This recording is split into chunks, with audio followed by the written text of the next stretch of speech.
Break नंतरची बातमी राज्यामधल्या पाणी टंचाई संदर्भातली।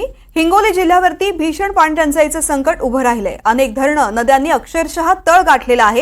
हिंगोलीच्या शेतकऱ्यांनी लावलेल्या गुलाब आणि इतर फुलबागांवरती उन्हाच्या तडाख्याचा परिणाम झालाय। हिंगोली जिल्ह्यातील शेतकरी संकटामध्ये सापडून हवालदिल झालाय। दरम्यान या गुलाबाच्या फुलाच्या बागेचा आढावा घेतलाय आमचे एनडीटीव्ही मराठीचे हिंगोलीचे प्रतिनिधी दिनेश कुलकर्णी यांनी। पाहूयात। हिंगोली जिल्ह्यातला वाढता उन्हाचा पारा लक्षात घेता हिंगोलीच्या शेतकऱ्यांचं फुलबागेचं मोठं नुकसान झालेलं पाहायला मिळते। गुलाबाचं आणि गलांड्याच्या फुलबागेचं हे मोठं नुकसान हिंगोली जिल्ह्यात झालेलं आहे। आपल्यासोबत काही शेतकरी आहेत ज्यांनी ही गुलाबाची आणि गलांड्याची बाग फुलवली आहे। दादा, उन्हाचा वाढता तडाखा लक्षात घेता तुमच्या आता हातात जे हे गलांड्याचं झाड आहे आणि हे संपूर्णतः वाळून गेलंय, करपून गेलंय, काय सांगा? सर आता काय करावं, पाणी नाही थेंब याला। आता रोगराई त्यातल्या त्यात जास्त झाली आमच्या इकडे, किडीचा प्रादुर्भाव झाला आहे शेतकऱ्याला। आता काय करावं, शेतकऱ्याचा कल इकडे गुलाबाकडे फुलाकडे झाला तर यालाही भाव नाही। पुन्हा 20 रुपये किलो बाजारामध्ये नेलं तर चालले साहेब हे। आणि त्यातल्या त्यात हे आळीचा प्रादुर्भाव असल्यामुळे हे शेतकरी लय संकटामध्ये आलेला आहे। बरं, आता वाढता उन्हाचा पारा लक्षात घेतला तर हिंगोली जिल्ह्यातले सगळे धरण जे आहेत, तलाव जे आहेत त्यांनी तळ गाठलाय, पाणी नाहीये आणि आता पाऊस देखील लवकर पडत नाहीये। केरळामध्ये मान्सून दाखल जरी झाला असला तरी महाराष्ट्रात अजून मान्सून आलेला नाहीये आणि आता तुमच्या हे गलांड्याचं आणि गुलाबाचं फुलांच्या बागेचं मोठं नुकसान होताना पाहायला मिळते। किती एकरची बाग फुलवली आहे आणि किती उत्पन्न मिळतं आणि किती नुकसान झाले आता तुमचं? सर आमचे 1 एकराची फुलबाग आहे समजा, त्याच्यामध्ये आम्हाला झालं असेल 50-60 हजार रुपये एकरी उत्पन्न झालं आजपर्यंत समजा।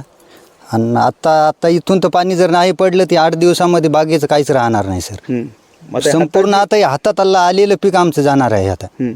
कारण की आता पाणी जर 8 दिवस जर लांबलं तर आता 8 दिवस ही बाग राहू शकत नाही सर। बरं, आता हातात तुमच्या गलांड्याचं फुलाचं झाड दिसतंय, संपूर्ण करपून गेले। आपण पाहू शकतो हे झाड संपूर्ण झाड जे आहे ते उन्हामुळे, वाढत्या उन्हाच्या पाऱ्यामुळे हिंगोली जिल्ह्यातल्या करपून गेले आणि धरणाने देखील तळ गाठलाय, तलावाने देखील तळ गाठलाय। दादा, काय नुकसान आहे? संपूर्ण बाग जी फुलवली होती ती करपून गेली आहे तुमची। जसे की आपण आताच म्हटले की तलाव आणि तळ गाठलेला आहे, तसेच आमच्या बोरचे आणि विहिरीचा पण पाण्याचा म्हणजे तळ गाठलेला आहे। आणि जसे की आपण बघतो तापमान 42-43 अंश सेल्सिअस होत असल्यामुळे गुलाबाचं आणि गलांड्याचं म्हणजे फुलं बारीक होत आहेत आणि खूप असे मोठ्या प्रमाणात नुकसान होत आहे। किती नुकसान अंदाजे झालं असेल हे कारण आणि किती उत्पन्न मिळतं? लागवडीचा खर्च पाहता आता काय फायदा काय झालाय तुमचा? बाग तर करपून गेली आहे सगळी। जसे की आपण म्हटलात तर खर्च लागलेला आता पण 20-25 हजार रुपये खर्च लागला आणि उत्पन्न पाहता 50 हजार देखील अजून झालेले नाही। म्हणजे 2-3 महिन्यामध्ये आपण बघायला पाहिलं तर 1-2 लाख रुपये एक व्हायला पाहिजेत, तर तेवढा पण होत नाही। तुमच्या शेतातल्या विहिरीचं पाणी तरी मिळते की नाही आता या फुलबागांना? तसे दररोज पाणी दिलं तरच म्हणजे फुलं हे होतात, पण पाणी विहिरीने बोरानं तळ गाठल्यामुळे ते पण पाणी मिळत नाही। आपण पाहू शकतो की मोठ्या मेहनतीनं कष्टानं ही शेतकऱ्याने हिंगोलीच्या फुलाची बाग फुलवली आहे, गुलाबाची आणि गलांड्याच्या फुलाची।